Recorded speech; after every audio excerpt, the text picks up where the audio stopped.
नमस्ते दोस्तों, मेरा नाम है हिमांशु और स्वागत करता हूं आपका इस नई वीडियो में। दोस्तों, आज हम आरएमएस और पीक वैल्यूज़ के बारे में बात करेंगे और देखेंगे कि किस तरीके से ये वैल्यूज़ आपकी जो सॉन्ग की ओवरऑल लाउडनेस है उसको अफेक्ट करती हैं। लेकिन इन सभी से पहले मैं आपसे ये कहना चाहता हूँ कि अगर आप मेरे चैनल पर पहली बार आए हो और ये वीडियो पहली बार देख रहे हो तो आप मेरे चैनल को सब्सक्राइब कर सकते हैं और ये जो बेल का आइकन है इसे दबा सकते हैं, क्योंकि मैं म्यूज़िक प्रोडक्शन से रिलेटेड वीडियो लाता रहता हूँ। साथ ही साथ अगर आप पुराने सब्सक्राइबर हो तो आप मेरे वीडियो को लाइक कर सकते हैं। आप जानते हैं मैं किस तरीके का कंटेंट बनाता हूँ, और इस वीडियो को ज़्यादा से ज़्यादा लोगों के पास शेयर करिए। चलिए अब चालू करते हैं आज के टॉपिक को। दोस्तों, जब भी हम अपने ट्रैक को इन मिक्सर्स में सुनते हैं तो यहाँ पर हमको एक विजुअलाइजेशन दिखाई देता है अलग अलग, और वो विजुअलाइजेशन होता है लाउडनेस का, और वो लाउडनेस हमें टाइम के साथ चेंज होती हुई दिखाई देती है। अगर हम FL स्टूडियो की बात करें तो हमको दो तरीके की लाउडनेस यहाँ पर देखने को मिलती है। फर्स्ट पीक वैल्यू और दूसरा एक एवरेज वैल्यू। और मुझे पता है आपने अभी तक केवल पीक वैल्यू को ही देखा हुआ होगा, तो चलिए देखते हैं एवरेज वैल्यू को FL स्टूडियो के अंदर कैसे देखा जाता है। यहाँ मिक्सर में अब मैं आपको एक सॉन्ग को प्ले करके दिखाऊंगा और हम मास्टर मिक्सर की ओर ध्यान अपना कॉन्सेंट्रेट करेंगे। मैंने अभी मास्टर मिक्सर को ऑफ कर रखा है ताकि आपको मेरी आवाज़ सुनने को मिलती रहे, ना कि आपको सॉन्ग सुनने को मिले। अब हम जब सॉन्ग को प्ले करेंगे तो आपको कुछ यहाँ पर इंटेंसिटी दिखाई देगी। तो आपको जैसे ये इंटेंसिटी दिखाई दे रही है, यहाँ पर आपको ऊपर की ओर दो पतली सी लाइनें दिखाई दे रही हैं। ये वाली लाइन है, ये जो पतली सी लाइनें हैं ये एवरेज वैल्यू को दिखाती हैं। अब ये आपको एक विजुअलाइजेशन दिखाई दे रहा है जो ऊपर नीचे हो रहा है बार बार, और ये दिखाता है हमको पीक वैल्यूज़ को। अब जैसे हम कोई और मिक्सर में और देखते हैं एक बार, तो आपको जैसे यहाँ पर बीट्स में ये जो दो पतली सी लाइनें दिखाई दे रही हैं ये हमको एक एवरेज वैल्यू दिखा रही हैं। और साथ ही साथ अभी ये जो एक कलर दिख रहा है आपको ग्रीन कलर का, जो अप डाउन होता चल रहा है, ये विजुअलाइजेशन ये हमको दिखा रहा है उस टाइम पर, एक निश्चित टाइम पर हमको पीक वैल्यू दिखा रहा है। दोस्तों, जैसे एक एवरेज वैल्यू होती है जिसमें कुछ टाइम पहले के सैंपल्स की इंटेंसिटी का एवरेज करके इंटेंसिटी हमको शो की जाती है, वैसे ही एक आरएमएस वैल्यू होती है। आरएमएस और पीक वैल्यू को हम इस ग्राफ की मदद से समझेंगे। यहाँ लाउडनेस और टाइम के बीच में एक ग्राफ है। इसमें अगर कोई साउंड की जो इंटेंसिटी है वो इस तरीके से कम और ज़्यादा होती हुई दिखाई दे रही है, तो यहाँ पर ये जो आपको रेड डॉट दिखाई दे रहे हैं ये उस टाइम पर उस साउंड की जो इंटेंसिटी है उसको दिखा रही है। मतलब जो जो साउंड की एक्चुअल एब्सोल्यूट वॉल्यूम आ रहा है उस टाइम पर, केवल उस टाइम पर उसको हमें दिखा रही हैं ये जो रेड डॉट हैं। और ये जो आपको कर्व दिख रहे हैं इसमें सबसे जो हाईएस्ट पॉइंट है और ये लोएस्ट पॉइंट है ये आपको पीक्स को दिखाता है ना। तो ये जो हाईएस्ट पॉइंट है और लोएस्ट पॉइंट है यहाँ पर, इन दोनों के जो बीच का जो डिस्टेंस है उसको हम डायनेमिक रेंज बोलते हैं। तो अगर हम कहते हैं कि आपके सॉन्ग में डायनेमिक रेंज ज़्यादा है तो मतलब आपके सॉन्ग में जो उतार चढ़ाव है वो ज़्यादा है।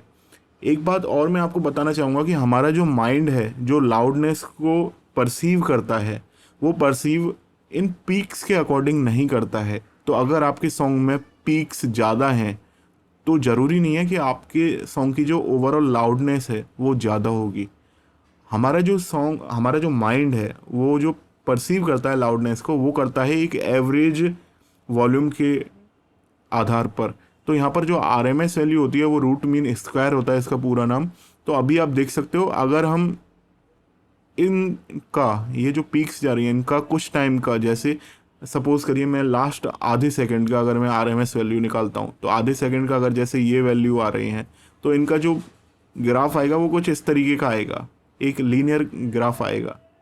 अभी इस ग्राफ के अकॉर्डिंग इन पीक्स के अकॉर्डिंग एक लीनियर ग्राफ आएगा। तो हमारा जो माइंड है वो आरएमएस वैल्यू के अकॉर्डिंग लाउडनेस को परसीव करता है। मतलब किसी सॉन्ग की अगर आरएमएस वैल्यू ज़्यादा है, भले ही उसकी पीक्स कम या ज़्यादा हो, लेकिन हमको वो जो सॉन्ग का साउंड है वो हमको लाउड सुनाई देगा। ऐसे ही अगर किसी सॉन्ग में पीक्स ज़्यादा है लेकिन आरएमएस वैल्यू अगर उसकी कम है तो हमको वो कम लाउड सुनाई देगा। हमारे माइंड में जितना ज़्यादा आरएमएस वैल्यू का साउंड जाता है वो हमें उतना ही अच्छा लगता है। हमारे माइंड की ये एक तरीके से आप कह सकते हैं कि लॉजिक बना हुआ है हमारे माइंड में कि जो जितना ज़्यादा लाउड होता है वो हमको उतना ही अच्छा लगता है।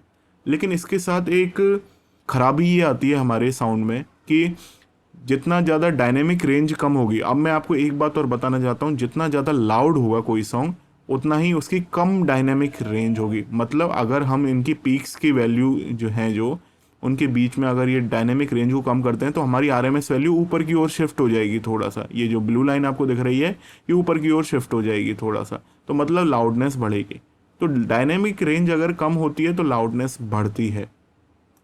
तो मास्टरिंग में हम जो सॉन्ग की ओवरऑल डायनेमिक रेंज है उसको कंट्रोल करने की कोशिश करते हैं, जिससे हमारी लाउडनेस बढ़ती है, आरएमएस वैल्यू ऊपर की ओर शिफ्ट होती हुई चलती है। दोस्तों, डायनेमिक रेंज कम होने का एक सबसे बड़ा नुकसान ये है कि हमको हमारा जो सॉन्ग है वो बिल्कुल एक फ्लैट साउंड सा सुनाई देने लगता है।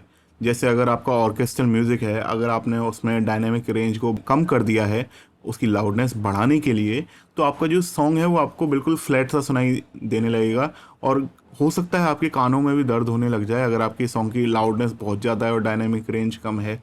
और पुराने ज़माने में देखा जाता था तो जो सॉन्ग्स थे उनकी जो लाउडनेस थी वो तो कम होती थी, लेकिन डायनेमिक रेंज उनकी ज़्यादा होती थी, तो हमको सुनने में चेंजेस सुनाई देते रहते थे। सपोज़ करिए कोई सॉन्ग में आपने ऑटोमेशन दिया हुआ है वॉल्यूम में और उसका वॉल्यूम इस तरीके से गिर रहा है, लेकिन आप लाउडनेस बढ़ाने के चक्कर में, आप उसकी आरएमएस वैल्यू बढ़ाने के चक्कर में उसमें उसको कंप्रेस कर देते हैं या फिर लिमिट कर देते हैं, तो आपने अभी उसकी जो वॉल्यूम में ऑटोमेशन दिया था उसका कोई फ़ायदा नहीं रहेगा। उसकी डायनेमिक रेंज तो कम हो ही जाएगी जिससे उसकी लाउडनेस बढ़ जाएगी। तो दोस्तों, ये चक्कर रहता है और इसको बोलते हैं लाउडनेस का वार। इंग्लिश में बोलते हैं लाउडनेस वार। काफ़ी लोग इसके खिलाफ भी होते हैं और काफ़ी लोग इसके साथ में बोलते हैं। काफ़ी लोग बोलते हैं कि लाउडनेस जितनी ज़्यादा है उतनी अच्छी है, लेकिन अगर आप पुराने ज़माने के लोग जो मिक्सिंग मास्टरिंग करते थे उनसे बात करोगे तो वो बताएंगे कि डायनेमिक रेंज कम हो जाती है लाउडनेस बढ़ाने के चक्कर में, और सॉन्ग का जो रियल साउंड होता है, जो मज़ा आना चाहिए, वो नहीं आता है। इलेक्ट्रॉनिक म्यूज़िक में आप देखोगे तो उनकी डायनेमिक रेंज बहुत कम होती है, इसलिए बहुत ज़्यादा वो लाउड सुनाई देते हैं। लेकिन अब मैं आपको कुछ चीज़ें और बताने वाला हूँ। आज की जो क्लास है मैंने थ्योरेटिकल क्लास लगाई है, मैं आपको इसलिए इसमें कोई प्रैक्टिकल करके नहीं दिखा रहा हूँ, बस आपको ये जो नॉलेज है आपको बताना चाहता हूँ। अब बात आती है कि आप लाउडनेस को किस तरीके से बढ़ा सकते हैं। तो दोस्तों, लाउडनेस बढ़ाने के लिए आपकी जो ओवरऑल वैल्यूज़ हैं, अगर आप उनको सपोज़ करिए यहाँ पर ये जो हाईएस्ट पीक आ रही थी, अगर आप इनको कंप्रेस कर देते हैं तो ये यहाँ पर नीचे की ओर आने लगेंगी। अब उतनी ऊपर नहीं जाएंगी जितना ऊपर अभी आपको दिख रही हैं अगर आपने कंप्रेशन अप्लाई किया, ठीक है। और नीचे की जो पीक्स हैं उन पर तो कोई इफेक्ट पड़ेगा नहीं, लेकिन ऊपर की जो पीक्स हैं वो कंप्रेस होने की वजह से, उनकी जो हाइट है वो कम होने की वजह से आपको ऊपर की ओर वॉल्यूम बढ़ाने का और मौका मिलता है। तो अब जब आप ऊपर की ओर वॉल्यूम बढ़ा देते हो, जैसे मैं आपको अभी एक और बार एक ग्राफ ड्रॉ करके दिखाता हूँ। तो जैसे हमने अभी ये जो ग्राफ आ रहा था इसमें हमने कंप्रेशन अप्लाई किया, तो हमको कंप्रेशन अप्लाई होने के बाद ये जो ग्रीन हमको लाइन दिखाई दे रही है ये हमको दिखाई देगी आफ्टर कंप्रेशन, जो ग्राफ आएगा वो। और अब हमको करना क्या है, अगर हम इसको, अब देखो आप हुआ क्या है, इसकी जो डायनेमिक रेंज है वो कम हो गई है। मैं एक बार आपको ड्रॉ करके दिखाता हूँ। तो आप देखिए पहले जो डायनेमिक रेंज थी वो कुछ इस तरीके की थी और अभी जो डायनेमिक रेंज है वो इतनी हो गई है, मतलब डायनेमिक रेंज कम हो गई है। और ऊपर की ओर अब जो वॉल्यूम खाली बचा है वो आपको दिखाई दे रहा है, ये जो आसमानी कलर की लाइन है इनसे। मतलब अब हम इतना लाउडनेस और बढ़ा सकते हैं। अगर हम इतना लाउडनेस और बढ़ाते हैं तो हमको क्या ग्राफ देखने को मिलता है, मैं एक और बार आपको ड्रॉ करके दिखाता हूँ। तो जब हमने ये जो ग्रीन वाला जो आफ्टर कंप्रेशन सिग्नल आ रहा है, इसको हमने अब इसका गेन बढ़ाया, तो हमको अब जो सिग्नल बनता है हमारा ये ऊपर की ओर थोड़ा सा शिफ्ट हो जाएगा। तो ये अभी आपको जो पिंक कलर का ये जो सिग्नल दिख रहा है ये इस तरीके का बन जाएगा। अब हम इसकी डायनेमिक रेंज देखते हैं तो वो क्या आती है। अब जो डायनेमिक रेंज है ये आपको पिंक लाइन से दिख रही है, ये वाली लाइन और ये वाली लाइन से। मतलब अब इसकी डायनेमिक रेंज ऊपर की ओर हमने शिफ्ट कर रखी है। और अभी आरएमएस वैल्यू अब हम इस सिग्नल की बनाते हैं तो वो क्या बनती है, तो अब जो आरएमएस वैल्यू हमारी बनेगी वो ये वाली लाइन, ये जो नीली लाइन है ये दिखाती है। तो मतलब पहली वाली जो आरएमएस वैल्यू थी वो ये वाली लाइन दिखा रही थी, और अब जो आरएमएस वैल्यू है वो ये वाली लाइन दिखा रही है। तो आप देखो कि आरएमएस वैल्यू ऊपर की ओर शिफ्ट हो गई है। तो इस वजह से कंप्रेसर और लिमिटर का यूज़ करते हैं, जिससे हमको लाउडनेस मिलती है। केवल और केवल सिग्नल को कंप्रेस करने से हमारी लाउडनेस नहीं बढ़ती है, हमारी डायनेमिक रेंज कम होती है। कंप्रेशन के बाद जब आप उसका वॉल्यूम बढ़ाते हो तब हमारी डायनेमिक रेंज तो वैसी ही रहती है, लेकिन जो हमारी आरएमएस वैल्यू है वो बढ़ती है और ओवरऑल लाउडनेस बढ़ती है। तो इस तरीके से पीक वैल्यू को अगर आप केवल और केवल ये समझ के आज तक डिसीजन ले रहे थे कि इससे हमारी लाउडनेस बढ़ रही है, तो वो गलत था। आपको जो डिसीजन लेने चाहिए वो आरएमएस वैल्यू के अकॉर्डिंग लेने चाहिए। आपकी आरएमएस वैल्यू अगर स्टेबल रह रही है तो इसका मतलब आपको लाउडनेस अच्छी मिलेगी। अगर आपकी आरएमएस वैल्यू चेंज होती हुई चल रही है, इसका मतलब आपकी लाउडनेस कम ज़्यादा होती हुई रहेगी। दोस्तों, मैं आशा करता हूँ कि मैंने आपको ये सभी चीज़ें अच्छे तरीके से डिटेल में समझाई हैं। अगर आपको मेरी वीडियो अच्छी लगी है तो इसको लाइक किए बिना मत जाना। मैं मिलूँगा आपसे नेक्स्ट वीडियो में, तब तक आप अपना ख्याल रखिए। Take care, bye bye.